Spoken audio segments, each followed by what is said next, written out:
Hey everybody, what's up? Welcome back to the channel. My name's Heath, Holme, Ableton trainer and point blank Ibiza music instructor. In today's video, I'm going to be showing you how to create your own fatter, more interesting sounds by layering up drum samples.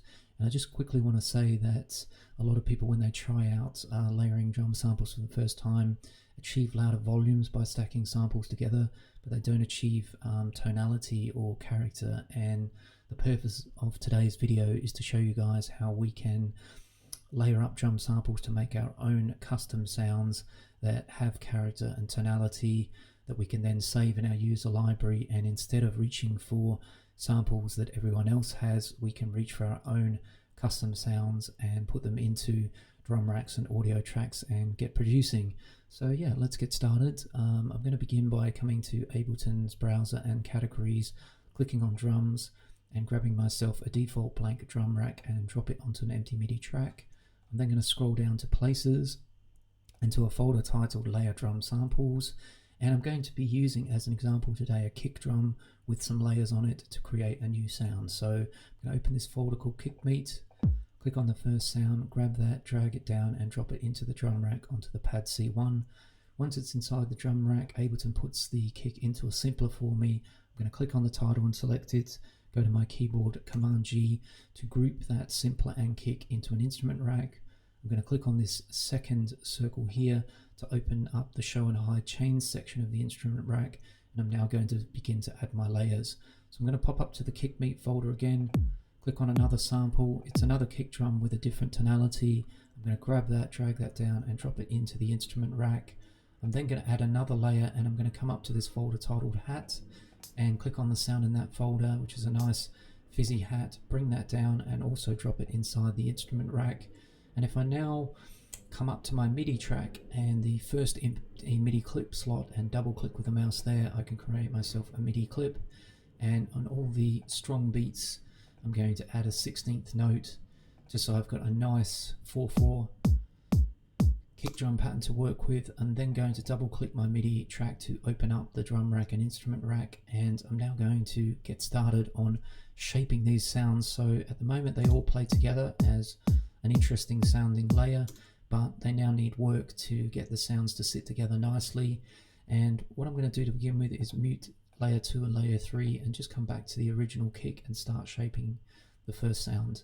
So in the simpler, in Ableton, I'm going to come to the left here and change it from one-shot mode to classic. I'm also going to come down to the bottom left here and turn on the filter. And I can already tell you that this sound is my first layer, and it's going to be the layer that takes the role of the low end and the low mids.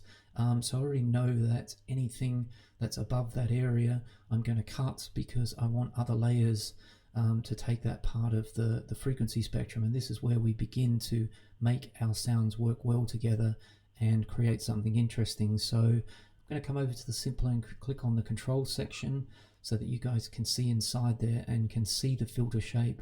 And it is a high cut or low pass filter, and if I turn on play and now begin to lower that, you can hear exactly what that's doing, and that's exactly what I want. I want it to roll off that high-end content because that's going to be owned by one of the other layers, and just keep this low to low mids. And I'm also just going to check the filter curve. Right now it's a 24 dB sharp curve. Let's have a listen in the smoother 12 dB. And I think, to be honest, in this particular sound I prefer the 12 dB curve. I'm also going to boost the resonance a bit. And I'm going to come into this section where it says clean, and this is the filter character. I'm going to click on that box to open it up, and I'm going to choose the MS2, which by far and away is my favorite filter character type. And the MS2 title comes from, it's an emulation of the Korg MS20 filter type, so great pedigree. I'm now going to come to the drive section there and add in some drive around 3 dB. And I'm then going to come over to the amplitude part of the simpler, click on this box amplitude, and I'm now going to work on the attack, decay, sustain, release part of the sound to shape it a bit. So here we go, bring in the release a bit, somewhere around there, bringing the sustain down. Now not all the way, because I want this to be, as I said, the sort of main meat of the different layers, so maybe a little bit of sustain down. something around about there, but not all the way down. I'll leave the decay where it is, and attack I'm going to roll off a little bit, because I'd actually like this front attack or transient of this particular sample. Again, that's going to be, I'm going to use another layer to achieve that, so that's why I've taken the attack away a little bit on this kick drum. So that's it for the moment. I'm now going to mute that kick drum and work on the second sound. And everything's set up on the front panel good. I'm just going to go straight into the control part of the simpler, and I'm going to do something straight away, and that is flip the filter around to it being a low cut or high pass, because I now in this case want to preserve this nice clicky high mids and upper mid section of this particular kick, and get rid of all the low end because that's already in the layer from the original kick drum. So this is what I mean about separating sounds. I'm now going to check the filter curves. I think I'll stay with the 24 in the case of this sound. I'm going to boost the resonance, and I'm also going to change my filter type to MS2, give it some drive, turn off the LFO, I won't be using that, and now I'm going to shape it, the envelope, amplitude envelope, with the attack, decay, sustain and release. Just bring the release down a bit. I'm going to bring the sustain all the way down this time, and that brings the decay into play, and as you can hear, I can really tune in the volume and weight of this sound, so somewhere around about here with the decay adjusted, and that's great. Now I want to bring in my hat layer and do the same work. Again, it's set up well as far as the simpler goes. I'm going to open up the controls, and I'm going to do the same thing. I'm going to flip my filter around to being a low cut high pass filter, so I just want this upper kind of fizzy section of this hi-hat. I don't need any low or low mids. And checking the curve, again sticking with the 24, boosting the resonance a bit, changing my filter type to the MS2, giving it some drive, turning off the LFO, and now shaping the amplitude envelope, bring the release in a little bit, the sustain all the way down, and the decay. So shape my sound a little bit there. Now we can have a listen to these layers all together. Nice.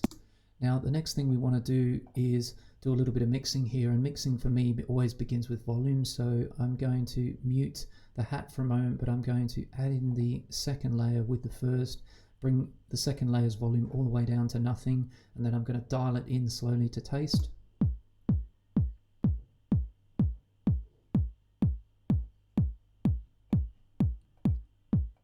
Turning it off and on and off so we can hear what that's adding. That's great. I'm now going to do the same with the hat. Turn it on, bring the volume to 0, and slowly bring it into taste. Now I'm going to put my second layer back in as well, so we've got all three playing together. That's sounding good. Now there's a few more things we can do here.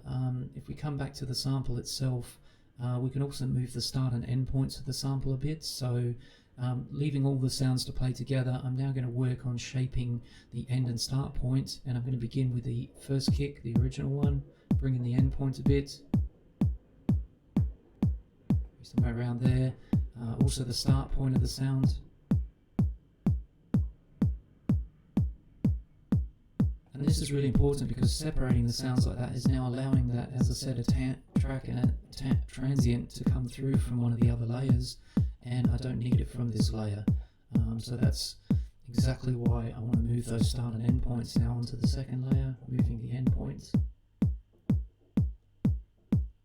somewhere around there. Start point I'm going to leave exactly as is because, as I said, I want this sound to have the attack and the transient, the hi-hats.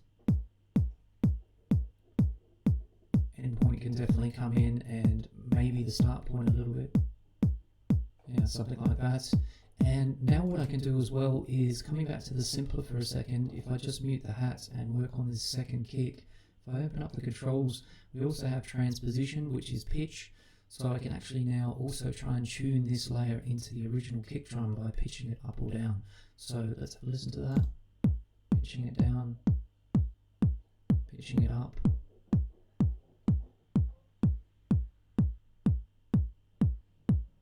Quite like it there around 3 semitones. I think it locks nicely in with the original kick. Also works at 5, so actually I might change my mind and choose the 5. I'm now going to bring the hat in. I'm going to do the same thing. I'm going to adjust its pitch, pitching it down or pitching it up. So kind of like it there at -3 semitones. I feel again it locks in nicely with the other layers there. Okay, so that's going to be that as far as the adjustments in the simpler. Now there's one last thing we can do if we're looking to add a bit more character and tone, and that is we could add audio effects after these individual layers. And so if I open up in the Ableton browser category the audio effects, I could choose some different elements here. So perhaps on the hi-hat I could choose a saturator and saturate it a little bit. Now it's really important where I drag and drop these audio effects if I'm going to use them. If I drag the saturator over and drop it here on the far right, I'm actually putting it behind the whole drum rack and the instrument rack, and that's not what I want here. I want to have it so it's behind the simpler.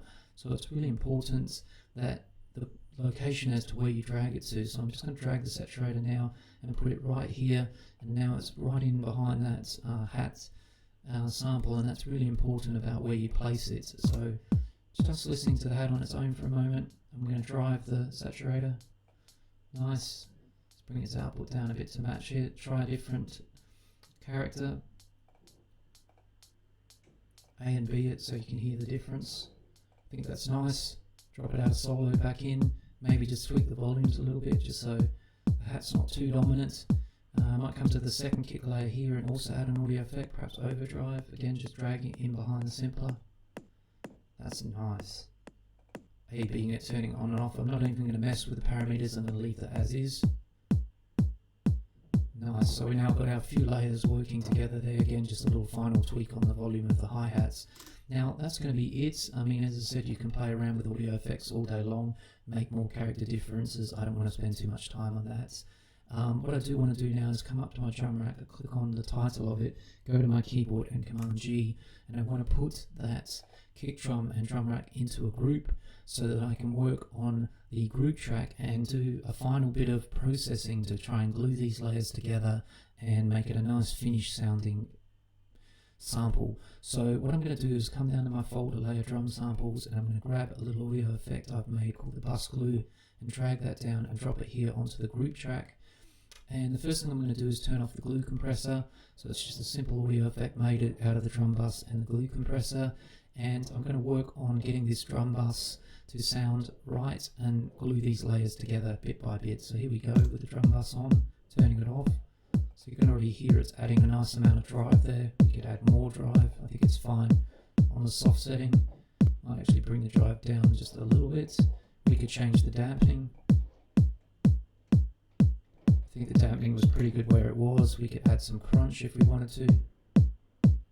And hear what that's doing. We could boost the transients, or we could soften them. Maybe soften them just a little bit. And now what I'm going to do is use the dry wet to dial this into taste. So I'm going to bring it all the way down to 0 and then just dial the drum bus into taste. Again, A being it. Checking what it's bringing to the table. I like it like that. So now I'm going to mute the drum bus for a second and turn on the glue compressor, and I'm going to bring the range down to 5 dB, thereabouts, and the threshold of the compressor down to get it to bite. And now that it's compressing the drums, I'm going to move the attack and release to taste. So bringing the attack from the slowest to a faster setting. Maybe there was good. The release to a faster setting or a slower setting. I like it at the faster setting.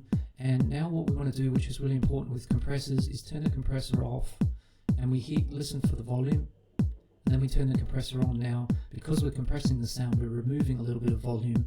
So what we need to do is use this makeup to bring the volume back that we've taken out and turn the effect on and off so we can hear that it's matching what it sounds like with the compressor on as to what it sounded like originally. And it's just about there, maybe just a little tweak more. And now I'm going to put the drum bus back on and turning the whole thing on and off. You can hear that's added a nice difference there, and it's glued everything together.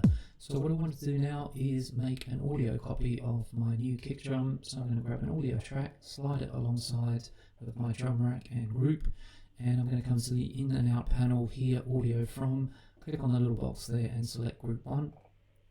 I'm now going to arm this audio track down the bottom here so it's ready to record into, and click on record.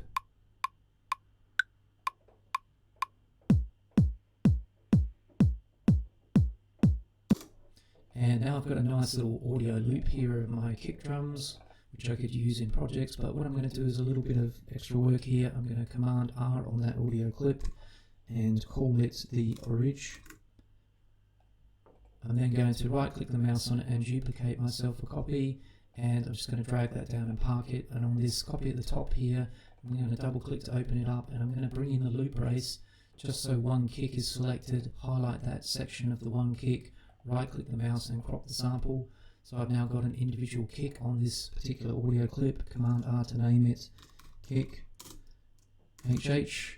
And now what I'm going to do is just grab a drum rack from categories on the Ableton browser, empty drum rack, drop it on a new MIDI track, and drag my kick down into the empty drum rack and pop it onto the pad here. Now, just in the simpler itself, I want to change it one shot to classic mode and right click the mouse in this area here, normalize the volumes just so it's fully up to spec. And then I'm just going to grab the original kick we had, pop that alongside this in the drum rack so we can hear, and we've now got this kick that we've made, and there is the old kick. So really nice, totally different character to it. And now what I could do is come to my user library, right click in here and create a new folder, title it kicks, grab my new audio kick from here, bring it over and drop it into that folder, and I've now got that saved in there for future reference, putting it inside a drum rack, putting it on an audio track and using it to make my own projects sound like me. So that's going to be it, a wrap for today's tutorial. If you have any follow-up questions, please leave them in the comments below. Thanks for checking out this video. Subscribe if you're not subscribed, and of course smash the like button if you got value from this tutorial, and I hope to catch you guys soon with the next Ableton tutorial. Thanks a lot guys, peace out.